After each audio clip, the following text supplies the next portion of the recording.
অনেকে আমাকে একটা প্রশ্ন করতেছে যে ভাইয়া 2024-এর এইচএসসি পরীক্ষা এখন কি হবে, যেহেতু সে পুরো সরকারটা পদত্যাগ করেছে, শিক্ষামন্ত্রী পদত্যাগ করেছে, এখন নতুন সরকার এসেছে। এখন এই জায়গায় 2024-এর এইচএসসি পরীক্ষাটা আদৌ হবে কিনা বা নতুন কি সিদ্ধান্ত, আমি এ ব্যাপারে তোমাদেরকে কিছু কথা বলি।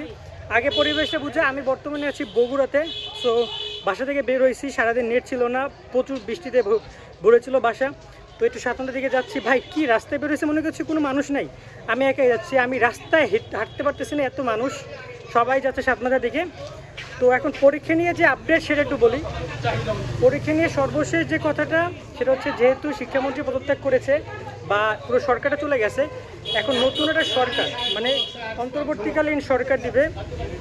তো এরপরে মূলত সিদ্ধান্তটা হবে যে শিক্ষা মন্ত্রণালয় কে দায়িত্ব পাচ্ছে। আবার বলতেছি, এখানে ঢাকা শিক্ষা বোর্ডের চেয়ারম্যান বা অন্যান্য যে শিক্ষা বোর্ডের চেয়ারম্যান তারা কিন্তু পদত্যাগ করেনি। এখানে যেগুলো নির্বাচনের মাধ্যমে যে সকল ব্যক্তিরা জয়ী হয়েছে তারা পদত্যাগ করেছে বা করবে, কিন্তু যারা শিক্ষা মন্ত্রণালয় বা ওই যে দায়িত্বে আছে তারা তাদের জায়গায় ঠিকঠাক থাকবে। তো ওই জায়গায় তোমাদের পরীক্ষাটা টাইম টু টাইম হবে, মানে একটু পিছিয়ে যাবে হয়তো বা, কিন্তু পরীক্ষাটা হবে। সো তোমরা অনেকে কনফিউজ থাকতে পারো যে পরীক্ষা হবে কি না আদৌ। তাদেরকে বলতেছি, আগে পরীক্ষা নিয়ে অনিশ্চয়তা থাকলো, এখন আর সেই অনিশ্চয়তাটা কেটে গেছে। তোমরা 100% শিওর থাকো তোমাদের পরীক্ষাটা হবে। তবে 11 তারিখ 12 তারিখে যে রুটিনটা দিচ্ছে ওই রুটিন অনুযায়ী তোমাদের পরীক্ষা হবে না, কারণ ওই রুটিন অনুযায়ী তার পরীক্ষা নিতেও পারবে না। এখন নতুন শিক্ষামন্ত্রী আসবে, সেটা যে হোক, নতুন কাউকে দায়িত্ব দেওয়া হবে, সে পুরো দায়িত্বটা নিবে। দায়িত্ব নেওয়ার পরে মূলত এ ব্যাপারে তারা সিদ্ধান্ত নিবে যে তারা কি চায়। যদি তারা চায় যে শিক্ষা পরীক্ষা নিবে, তারা পরীক্ষা আয়োজন করবে, তারা তখন করতে পারে, অথবা দেখা যায় যে আরও কিছু দেরি হইতে পারে। মূল কথা হচ্ছে, মূল প্রতিবাদের বিষয়টা হচ্ছে এই যে পরীক্ষাটা আজকে না হোক, কালকে হোক বা পরশু দিন হোক বা 11 তারিখে পরে হোক হবে। তবে স্বাভাবিক পরীক্ষা এমন না যে কোনো রুলস চেঞ্জ হবে। আবার একটা কথা অনেকে বলতে পারে যে অটো পাস দেবে কিনা, তাদেরকে বলতেছি না, এরকম কোনো সিদ্ধান্ত হয় নাই, অটো পাস বা এরকম কোনো কিছু হবে না। পরীক্ষাটা নেওয়ার কথা তারা নিবে এবং সেভাবেই নিবে, হয়তো বা রুটিনটা চেঞ্জ হতে পারে, কারণ বোর্ডের কর্মকর্তারা যারা আছে তারা তো কেউ চেঞ্জ হয় নাই। প্রশ্ন তোমাদের অলরেডি রেডি করা, সো প্রশ্ন কোনো চেঞ্জ হবে না। সো পরীক্ষাটা টাইম টু টাইম হবে, মানে একটু লেট হতে পারে।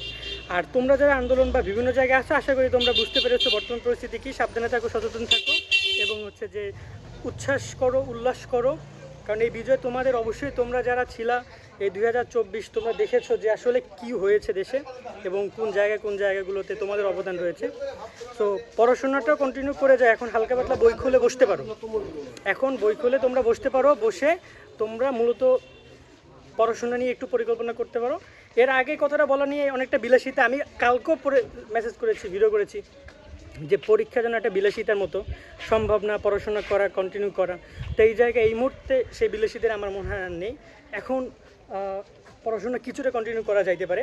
তো তোমাদেরকে এটাই বলবো, কন্টিনিউ করো পড়াশোনা, একটু প্ল্যানিং করো, বাট আরও 2 দিন সময় নিতে পারো, এবং নিয়ে হয়তো বা আরও ব্যাপারে সিদ্ধান্ত আসবে যে তারা কী চায়, তখন আরও বোঝা যাবে। আমার মনে হয় যে এইটুকুই বলবো যে শিক্ষা মন্ত্রণালয়ের উচিত একটা ভালো, বা মন্ত্রণালয়ে কোনো একজন ভালো, যার মন হৃদয় পজিটিভ, শিক্ষার্থীদের প্রতি নরম, দিলটা নরম থাকে, তাদের কাউকে শিক্ষা মন্ত্রণালয়ের দায়িত্ব দেওয়া উচিত।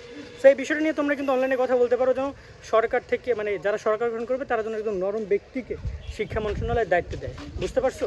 সেই ব্যাপার নিয়ে আরও পরে কথা বলবো। আপাতত যাই, তোমাদেরকে নতুন আপডেট জানাবো। তোমাদের কমেন্টের পরিপ্রেক্ষিতে ভিডিওটি করা আমার অত জরুরি ছিল না, কারণ আমরা জানি তোমরা পরবর্তী এই প্রশ্নটি করবো তোমাদের পরীক্ষা কবে কী হবে না হবে।